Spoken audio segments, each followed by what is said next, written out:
여러분들 설 명절 잘 보내셨습니까? 예. 저도 잘 보냈습니다. 조금 전 읽었던 28절에는요, 이런 말씀이 나와요.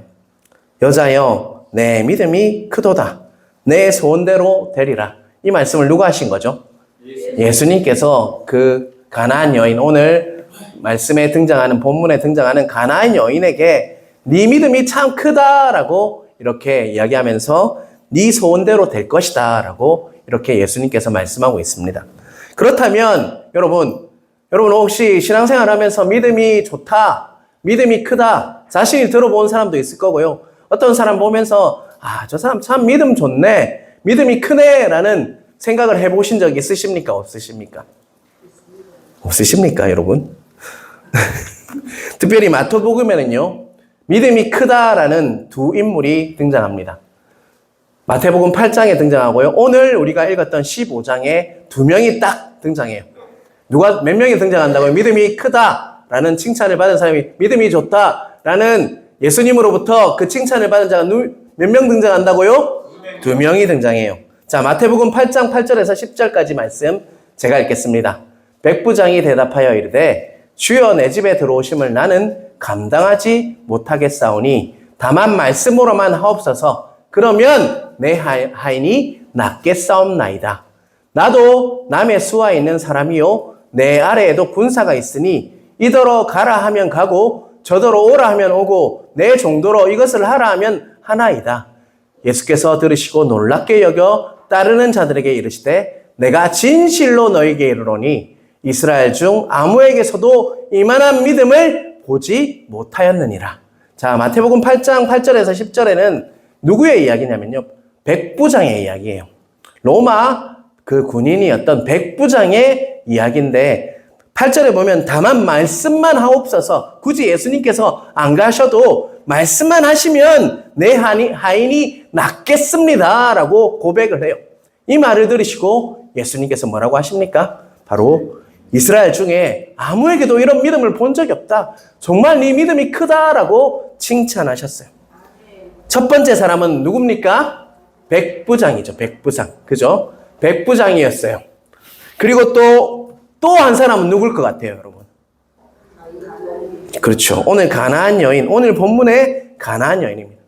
복음서를 통틀어서 정말 이렇듯 네 믿음이 크다라고 칭찬을 받은 사람은요, 극히 드물어요. 마태복음이 얼마나 깁니까? 그런데 딱 두 명이에요.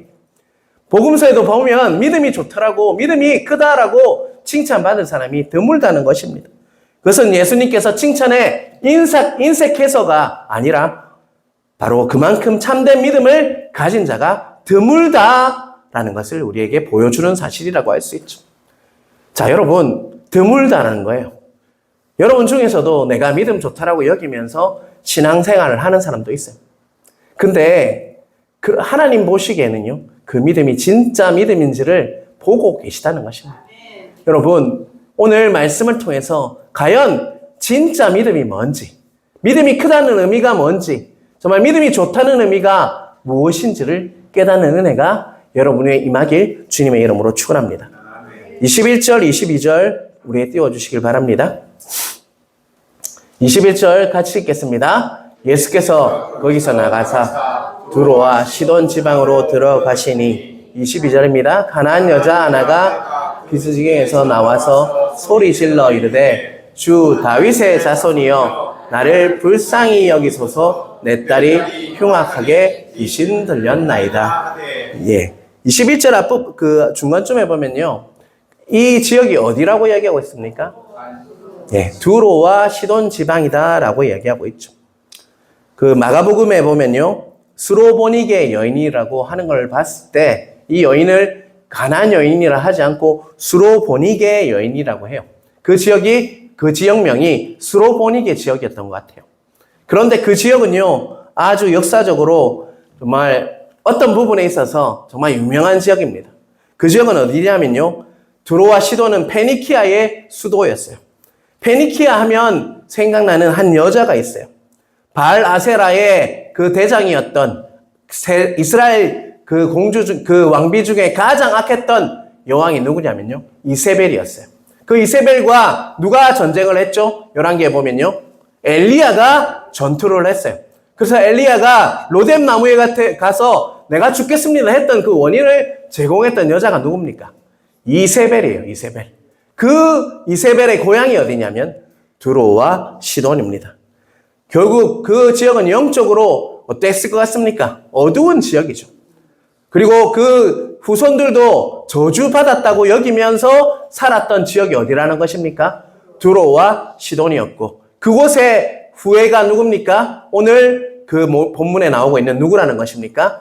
가나안 여인이었어요. 그러다 보니까 평생을 어떻게 살았을 것 같아요? 그는 그런 영적인 불모지에 살다 보니까 뭐가 팽배했을 것 같습니까? 예수님을 제대로 믿었을 것 같습니까? 아니면 하나님을 믿었을 것 같습니까? 아니면 우상숭배를 했을 것 같습니까? 바알과 아세라의 그 영향을 받아서 우상숭배가 만연했던 땅이 어디라고요? 두로와 시돈이었다는 것입니다. 그래서 가나안 여인은 항상 우상숭배를 했어요. 오늘 본문에 보면요. 22절에 보면 그가 예수님께로 나온 그 이유가 나와 있습니다. 노란 글자 뭐 때문에 나와 있다고 되어 있죠? 네, 내 딸이 흉악하게 뭐 했다고요? 귀신 들렸다. 영적으로 느끼지 않습니까? 귀신 들리면 헛소리를 하고 막 거품을 물고 육적으로도 이상한 일을 하고 막 다른 사람들에게 하는 것을 보면 저 사람 귀신 들렸네 느낄 수 있잖아요. 저는 정말 귀신 들린 자를 봤어요.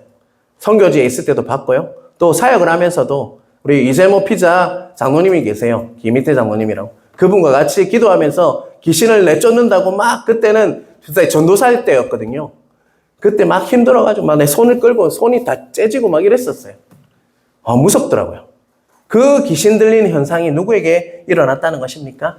자기 딸에게 일어났다는 것입니다. 자, 엄마의 입장에서 그런 일이 일어나면 어떻게 했을 것 같습니까? 딸을 그냥 내버려 뒀을 것 같습니까? 그죠? 귀신을 내쫓고 어떻게 정말 회복시키려고 정말 소문을 따지면서 안단히 보는 데가 없을 거예요. 아마 바알 아세라의 상에도 누워서 이 귀신 쫓아내주세요. 또 나올 수 있는 방법만 있다면 그 사람들을 찾아다니면서 했을 거예요. 이처럼 가나안 여인도 흉악한 귀신에 그 쌓여있는 그 딸을 보면서 그동안 할 수 있는 모든 일을 다 했을 거란 말입니다. 엄마의 심정이잖아요. 그러다가 누구의 소문을 듣게 됐을까요, 여러분?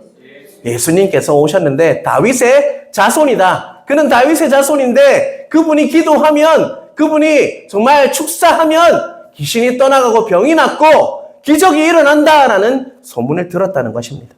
그래서 절박한 심정으로 누구를 기다리고 있었을까요? 예수 그리스도를 기다리고 있었다는 것입니다. 그런데 사실은요, 실제적으로 봤을 때는 바로 그 가나안 여인이 예수님을 찾아간 것 같지만 바로 예수님께서 찾아가신 거예요. 굳이 예수님께서요, 그 영적인 불모지에 정말 두로와 시돈에 갈 필요가 없었거든요. 그리고 나서 바로 간 지역이 어딘 줄 아십니까? 이 두로와 시돈에 있다가 바로 다시 갈릴리로 돌아갔다는 거예요. 그것은 의도가 있었다는 것이죠. 누구 때문에 오신 것 같습니까? 바로 그 가나안 여인을 때문에 그 지역에 들렀다는 것입니다. 여인은 자신이 예수님을 찾아갔다라고 생각하지만요. 누가 찾아가신 거예요? 바로 예수 그리스도께서 찾아 나서신 거예요. 그 여인의 그 마음을 아시고 예수님께서 찾아가신 것이라는 것을 잊지 않으시는 여러분 되시길 주님의 이름으로 축원합니다. 자, 여러분들도 동일합니다. 여러분이 교회로 뚜벅뚜벅 걸어서 나오신 것 같지만요. 제가 신방할 때도 자주 전하는 말씀인데요. 여러분을 구원하신 그 계획은요, 창세전에 이미 이루어져 있었습니다. 여러분을 구원하시기로 비록 늦게 나오셨을지라도요, 주님께서 창세전에 삼위일체 하나님께서 계획하시고 여러분을 구원하시려고 이 마음을 주시고 사람들을 동원하시고 전도하게 하시고 하셔서 주님께서 여러분을 이 교회 하양주안교회로 오게 하셨다는 것을 믿으시는 은혜가 있길 주님의 이름으로 축원합니다. 뭔가 일이 있겠죠. 계기가 있겠죠. 하지만 그 모든 일 위에도 주님의 손길, 섭리가 있었기 때문에 여러분들이 이곳에 와서 예배 드리고 있는 것이라는 것을 믿으시는 은혜가 있길 간절히 바랍니다. 아멘. 여러분 그것을 믿을 때요. 아, 이게 크신 하나님의 은혜구나. 내가 이 자리에 앉아 있는 것도 크신 하나님의 은혜구나 하는 것을 깨달을 수가 있다는 것입니다. 자, 여러분, 예수님께서 친히 찾아가셨다고 했어요. 그렇다면 어떤 결과가 나와야 돼요? 예수님께서 막 진짜 손을 얹고 기도해주고 이런 일이 일어나야 되잖아요. 그런데 23절 앞부분에 보면 조금 다른 전개를 보여주고 있어요. 자, 23절 앞부분을 같이 읽도록 하겠습니다. 예수는 한 말씀도 대답하지 아니하시니. 자, 예수님께서 찾아가셨어요. 그러면 어떻게 해야 됩니까? 네가 어디 아프냐? 너 딸이 상태가 어땠냐? 일반적으로 봤을 때 그렇게 해야 되잖아요. 그런데 예수님께서는요, 뭐 했다고 이야기하십니까? 한 말씀도 대답하지 아니하셨다. 네. 절박한 심정으로 달려온 그 여인에게 첫 번째 예수님의 반응은 무엇이었습니까? 한 말씀도 대답하지 아니하시다. 이 말을 다른 말로 두 자로 하면 뭡니까? 침묵이죠, 침묵. 침묵하셨다는 거예요. 자, 여러분을 한번 입장 바꿔놓고서 생각해 봅시다. 여러분이 정말 갈급해요. 뭔가 정말 너무 갈급해서 기도의 자리를 나왔어요. 그런데 기도를 해도 아무 말씀도 안 하는 것 같아요. 여러분, 그런 일이 있습니까? 없습니까? 우리한테도 일어난다는 것이죠. 예수님은 부르짖는 여인의 소리를 듣지 못한 척 하셨어요. 침묵하셨다는 것입니다. 실로암 못에 날 때부터 맹인이었던 사람에게는 어떻게 하셨습니까? 실로암에 갔을 때는 예수님께서 먼저 찾아가셨어요. 그리고 말을 거시고 또 기도도 하시고 하면서 이렇게 분명히 낫게 하셨어요. 또 베데스다 연못에 38년 된 병자에게도 네가 낫기를 원하느냐 물으셨다고요. 이런 패턴이 일반적인 패턴이에요. 그런데 오늘 본문을 보면요, 예수님께서 뭐 하셨습니까? 침묵하셨다는 것입니다. 먼저 말을 거시던 예수님께서 가나안 여인에게는 지나치게 냉정하게 보이는 침묵을 보여주셨다는 것입니다. 나는 막 말을 합니다. 내가 급해서 말을 하는데 만약에 어떤 상대방이 아무 말도 안 한다면 그 마음이 어떨 것 같아요? 여인은 그 침묵을 첫 번째로 경험해야 했다는 것입니다. 그런데 여러분, 이것을 통해서 제가 묵상을 하는데 이런 마음이 들었어요. 이와 같이 우리가 간절히 구했을 때 하나님께서 침묵하실 때가 있다는 것입니다. 기다려라, 내가 해결할게 라고 말씀해 주시면 참 좋은데요, 하나님께서 아무 말도 안 하실 때가 있어요. 그럴 때 우리는요, 하나님이 내게 주실 은혜와 사랑이 없으신가? 내가 뭔가 잘못했나? 라고 생각할 때가 있죠. 다른 사람들의 기도는 정말 곧잘 잘 들어주는데 하나님께서 왜 나한테만 침묵하시지? 라고 도무지 이해할 수가 없을 때가 있어요. 그러나 여러분 꼭 기억하시는 은혜가 있길 간절히 바랍니다. 하나님의 은혜는요, 절대로 마르지 않습니다. 하나님의 침묵은요, 우리가 생각하는 것보다, 기대보다 더 큰 은혜를 주기 위한 하나님의 계획임을 잊지 않으시는 여러분 되시길 주님의 이름으로 축원합니다. 여러분, 예수님도 침묵을 경험하셨어요. 예수님께서 십자가에 매달렸을 때 뭐라고 기도했습니까? 나의 하나님, 어찌하여 나를 버리셨나이까? 라고 했을 때 하나님께서 어떻게 말씀하셨습니까? 침묵하셨어요. 아무 말도 하지 않으셨어요. 과연 성자 하나님을 향한 정말 아버지의 사랑이 정말 말라버려서 침묵하셨을까요? 그렇지 않다는 것이죠. 하나님께서 그 침묵하는 순간을 통해서 우리가 뭐 받게 되었습니까? 구원받게 되었다는 것을 잊지 않으시는 여러분 되시길 주님의 이름으로 축원합니다. 예수님께서 침묵 경험하셨다고. 그 일이 없었다면 우리는 침묵하지 않으셨다면 우리를 구원하지 않았잖아요. 그죠? 우리가 구원받을 수 있었던 것은 바로 하나님의 침묵이었어요. 그리고 나서 또 한 가지가 있습니다. 구약과 신약이 되기 전에 400년간 침묵기가 있었어요. 그것을 뭐라고 합니까? 신구약 중간기라고 하죠. 신약과 구약 사이에 400년간 하나님께서 아무 말씀도 하지 않으신 기간이 있어요. 그게 몇 년이라고요? 400년이에요. 신구약 중간기라고 합니다. 그 침묵 기간 하나님은 그냥 무엇을 하셨을까요? 주무셨을까요? 하나님은 아무 일도 하지 않으셨을까요? 그냥 안 하고 쉬셨을까요? 분명히 성경에는 하나님께서는 졸지도 주무시지도 않는다고 하셨어요. 그런 하나님께서 아무 일도 하지 않으셨을까요? 그 침묵 기간 동안 하나님께서는요, 새로운 일을 행하시고 또한 새로운 은혜를 준비하셨다는 것입니다. 그 400년이 끝나고 나서 누가 오셨습니까? 바로 예수 그리스도께서 오셨다는 것입니다. 그 일을 준비하시는 기간이 400년이었다는 것입니다. 400년 있지 않습니까? 침묵하실 때도 있다는 것입니다. 하나님께서 우리의 기도에 곧바로 응답하시지 않을 때가 있어요.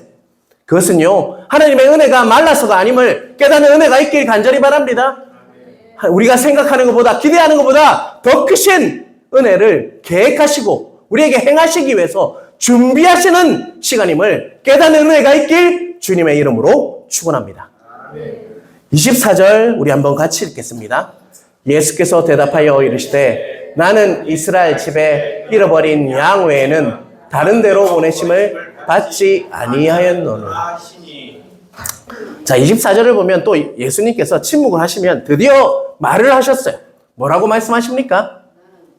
나는 이스라엘의 집에 잃어버린 양 외에는 다른 데로 보내심을 받지 아니하였노라. 자, 가나안 여인은 이스라엘 집에 잃어버린 양입니까? 아니면 이방인입니까? 이방인이죠. 자, 이 말씀을 똑같이 금요일 날 우리 아이들과 가정 예배를 드릴 때 같이 나눴어요. 그때 우리 아이들이 뭐라고 하냐면, 와, 예수님 차별하시네. 이렇게 이야기했어요. 여러분, 예수님 차별해서 이렇게 이야기하시는 걸까요? 이것은요, 응답하지 않으셨다는 것은 그 여자의 입장에서는 거절받은 거죠. 이스라엘 집에 잃어버린 양 외에는 다른 데는 관심 없다. 이 말은 뭐예요? 니한테는 지금 네 몫은 아니다. 네게 지금 말할 게 아니다라고 말씀하시는 거예요. 두 번째 여자가 경험한 것은 무엇이었습니까? 거절이었어요. 거절을 당했어요. 여러분, 제가 많은 성도들을 보면요, 거절감 때문에 아버지에 대한 거절감, 또 누군가에 대한 나를 힘들게 했던 사람의 그 거절감 때문에 다 힘들어해요. 그런데 지금 첫 번째는 예수님께서 뭐 하셨습니까? 응답하지 않으셨죠. 침묵하셨어요. 두 번째는 어떻게 하셨다고요? 거절하셨어요. 이스라엘 집에 잃어버린 양에는 나는 관심이 없다. 거절당한 거예요. 그런데 이 거절은요, 바로 침묵보다 더 무섭죠. 이쯤 되면 여인이 화가 날 만해요. 그죠? 그런데 어떻게 반응했는지 25절 같이 읽겠습니다. 여자가 와서 예수께 절하며 이르되 주여 저를 도우소서. 자, 화가 날 만도 했다고 했잖아요. 그런데 그 가나안 여인은 어떻게 합니까? 첫 번째, 예수께 뭐 했다고 이야기하고 있죠? 절했다는 것은 무엇을 말합니까? 자신이 겸손히 무릎을 꿇고 뭐라고 말합니까? 주여, 주여, 예수님, 저를 도와주십시오. 거절당했다면 분노하고 우리는요, 때로는 침묵하시는 것을 못 견뎌하고 또 거절당하면요, 우리는 어떻게 합니까? 원망불평하고요, 그 상처받았다 하면서 교회를 떠난 사람도 있어요. 그런데 예수님께서 분명히 첫 번째는 침묵하시고 두 번째는 어떻게 하셨습니까? 거절했어요. 그런데 이 여자는 어떻게 하고 있습니까? 도리어 절하며 주여 저를 도우소서라고 간절히 기도하고 있다는 것이죠. 가나안 여인은 최대한 자신을 낮추고 예수님 도와주십시오. 가나안 여인의 시선은요, 바로 거절이 아니었어요. 그 시선은 어디에 머물고 있습니까? 예수님께 머물고 있다는 것입니다. 그 시선이 예수님께 고정되어 있다는 것입니다. 거절이 아니라 바로 예수님께 고정되어 있다는 것입니다. 여러분, 교회에 다니다 보면 거절감을 느낄 때도 있어요. 또 기도하다 보면 또 거절감을 느낄 때도 있어요. 왜 내 기도에 응답 안 하시지? 왜 우리 집에 이런 일이 일어나지? 그럴 때 우리의 오늘 가나안의 여인의 25절의 그 모습을 배우시는 은혜가 있길 간절히 바랍니다. 더 무릎 꿇고 주여 도와주십시오라고 더 간절히 기도했다는 것입니다. 예수님의 거절에 그의 시선이 있었던 것이 아니라 뭐라고요? 하나님이신 예수 그리스도께 그의 눈이 가 있었다는 것을 꼭 기억하시는 은혜가 있길 주님의 이름으로 축원합니다. 자, 26절도 같이 읽겠습니다. 대답하여 이르시되 자녀의 떡을 취하여 개들에게 던짐이 마땅하지 아니하니라. 세 번째 대답은 더 놀랍습니다. 여러분, 첫 번째는 예수님께서 어떻게 반응하셨죠? 두 번째는요? 거절하시고, 세 번째는요? 자, 노란 글자 다시 한번 읽어볼까요? 자녀의 떡을 취하여 개들에게 던짐이 마땅하지 아니하니라. 이거는요, 어찌 보면 모욕하는 말이에요, 여러분. 그 당시 그 가나안 땅에 사는 사람, 특히 드로와 시돈에 사는 사람은요, 그 개들이 어떻게 합니까? 남의 집에 쓰레기통에 가가지고 핥고 그것을 먹고 하는 자들. 그런 자와 같이 이방인들은 그런 취급을 받았어요. 이방인은 그런 취급을 받던 시대였어요.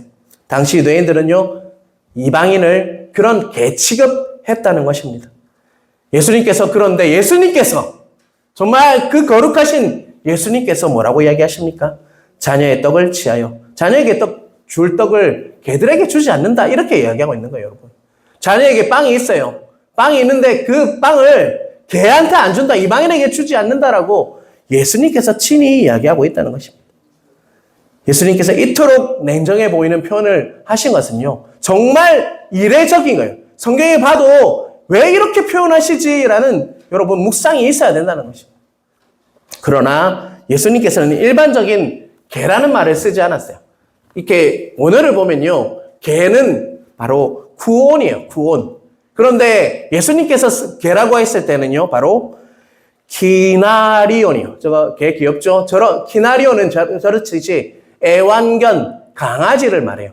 예수님께서 개라고 이야기할 때 개는요, 키나리온이에요.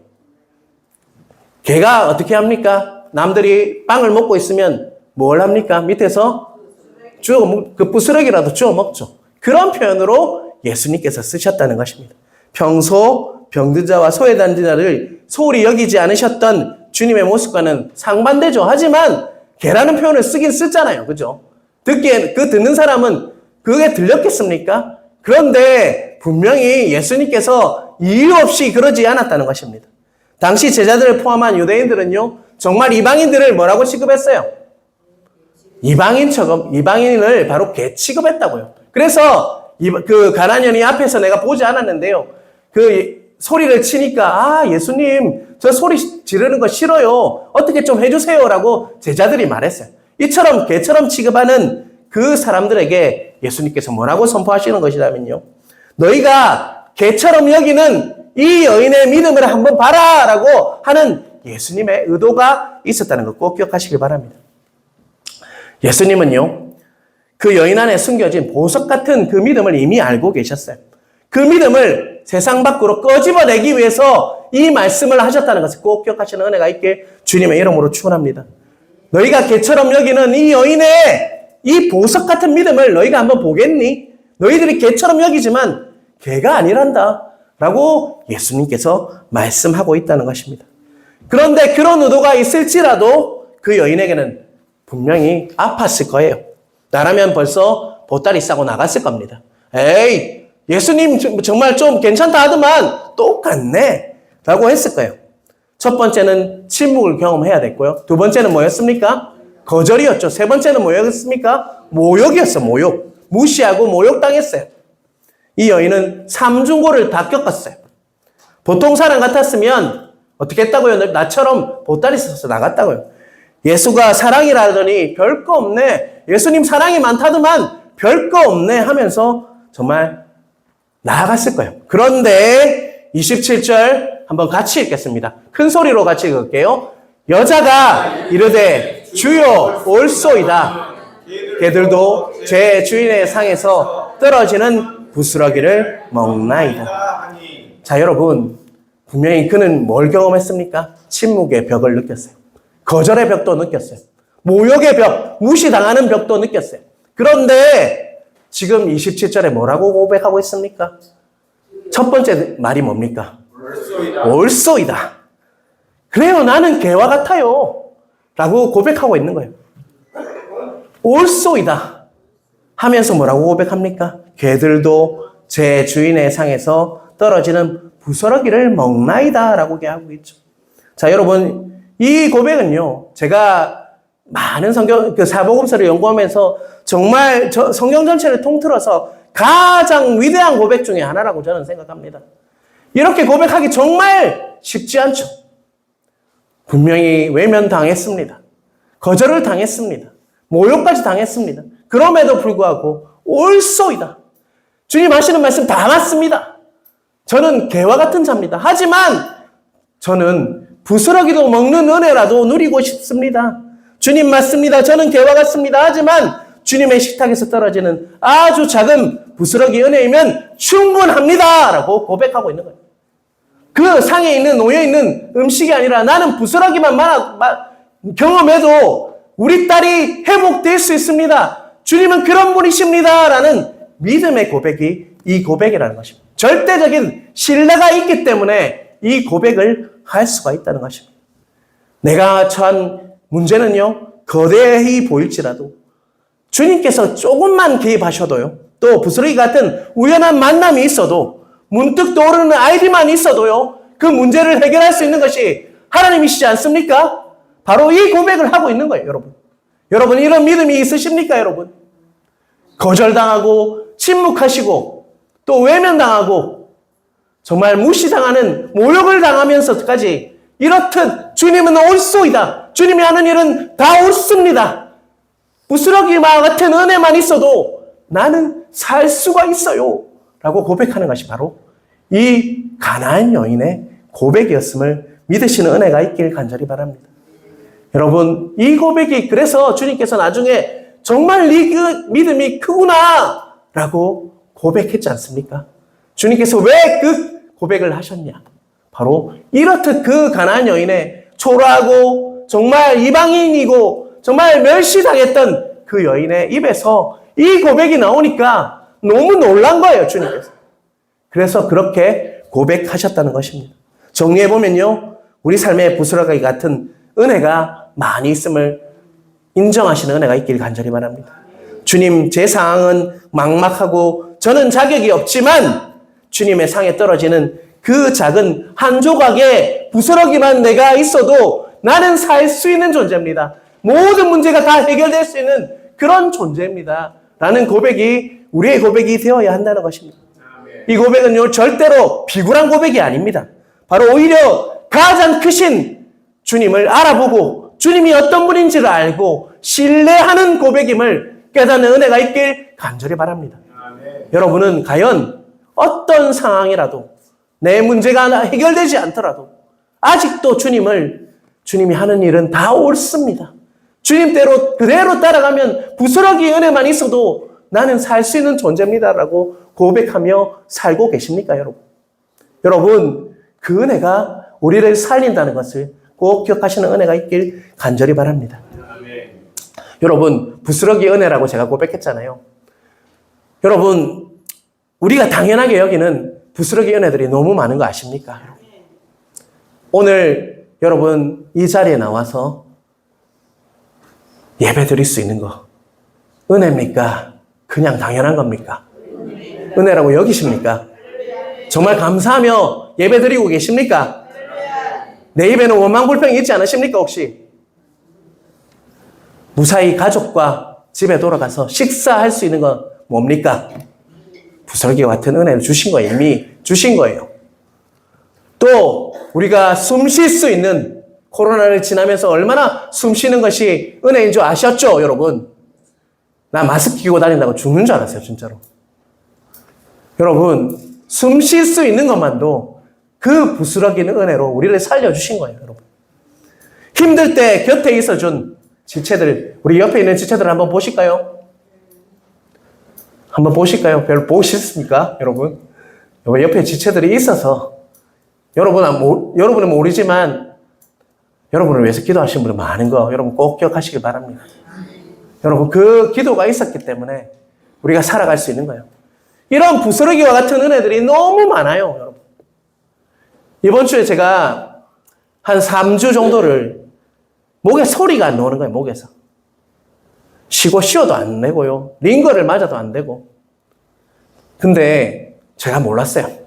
내 목소리가 이렇게 은혜인 건 줄을 나 몰랐어요. 이렇게 멀쩡하게 설교할 수 있고 찬송할 수 있는 게 정말 크신 은혜더라고요. 근데 저는 몰랐어요. 아프기 전에. 그런 부스러기 같은 은혜를 지금도 여러분에게 수없이 허락하고 계세요.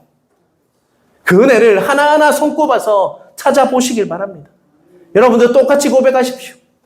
저는 개와 같습니다. 하지만 떨어지는 부스러기만 있으면 살 수 있는 존재입니다. 그걸로 충분합니다. 라는 고백이 여러분의 고백이 되어야 한다고요, 여러분. 그런데 원망불평 안 한다고 하시면 원망불평 하시잖아요, 여러분. 이것이 문제고 또 이것이 저것이 문제고 교회가 이래서 안 되고 그런 것들이 교회를 정말 하나 되지 못하게 합니다, 여러분. 여러분, 부스러기와 같은 은혜만 있어도 우리 교회가 하나님이 주시는 크신 은혜를 누리는 하나님이 원하시는 교회가 될 수 있음을 저는 믿습니다. 그러한 은혜가 우리 교회 위에 임하길 주님의 이름으로 축원합니다. 자, 그 고백을 하신 후 예수님께서 뭐라고 하셨는지 우리 마지막으로 한번 살펴보겠습니다. 28절 같이 읽겠습니다. 이에 예수께서 대답하여 이르시되 여자여 내 믿음이 크도다. 내 소원대로 되리라 하시니 그때로부터 그의 딸이 나으니라. 우리 예수님께서 여러분에게도 이렇게 고백하시면 좋겠죠. 우진아, 네 믿음이 크도다. 이 고백을 참 들었으면 좋겠어요. 여러분들도 그 고백을 듣기를 원하십니까? 그런데 여자여 내 믿음이 크도다. 이것은요, 하나님이 인정하시는 큰 믿음은요, 위대한 업적을 말하는 것이 아니에요. 우리는 때로는 기도해도 거절당할 때도 있어요. 기도해도 주님께서 침묵하실 때도 있어요. 기도해도 어떨 때는 무시할 때도 있어요. 그럴 때도 우리는 끝까지 어떻게 해야 될 것 같습니까? 옳습니다. 이게 뭐예요? 주님은 옳으십니다. 이 말이 뭡니까? 주님은 신실하십니다. 고백하는 거예요. 그러면서 그 거절이나 침묵이나 무시를 보는 것이 아니라 무엇을 봐야 될 것 같습니까? 예수 그리스도를 보시는 은혜가 있길 주님의 이름으로 축원합니다. 그러면 문제가 해결됩니다, 여러분. 오늘 분명히 28절에 그때로부터 그의 딸이 나으니라 문제가 분명히 해결됐지 않습니까? 여러분, 우리 안에 이 고백이 있는지 어떠한 상황이 있을 때도 주님은 옳으십니다. 주님이 원하시는 대로 저는 가기를 원합니다. 침묵할지라도 또 무시할지라도 내 기도를 무시할지라도 거절하실지라도 그래도 주님은 언제나 옳으십니다. 주님은 신실하십니다. 그런 믿음이 그런 눈으로 예수님을 바라보시는 믿음이 여러분에 있길 주님의 이름으로 축원합니다. 그럴 때 어떻게 된다고요? 분명히 28절에 그때로부터 그의 딸이 뭐 했다고요? 나으니라 라는 은혜가 있었다는 것을 꼭 기억하시는 은혜가 있길 주님의 이름으로 축원합니다. 여러분, 이거는 말씀이니까 가난한 여인이니까 가난하지 이렇게 좀 받아들이지 마세요. 왜 이 말씀을 우리에게 하시는지 아십니까? 여러분도 어떻게 하라고 그러는 거예요, 여러분? 이렇게 살아라고 하시는 거예요, 여러분. 말씀은 말씀 따로, 내 삶은 따로 그렇지 않습니다, 여러분. 말씀이 내 삶이 되도록 하는 것이 깨닫는 거라고 지난주에 제가 말씀을 드렸어요. 그런 깨닫는 은혜가 여러분에 있길 주님의 이름으로 축원합니다. 그래서 달라져야 돼요, 여러분. 우리는 달라져야 합니다. 하나 되어야 합니다. 만들어져 가야 합니다. 그러한 은혜가 여러분에 있길 주님의 이름으로 축원합니다.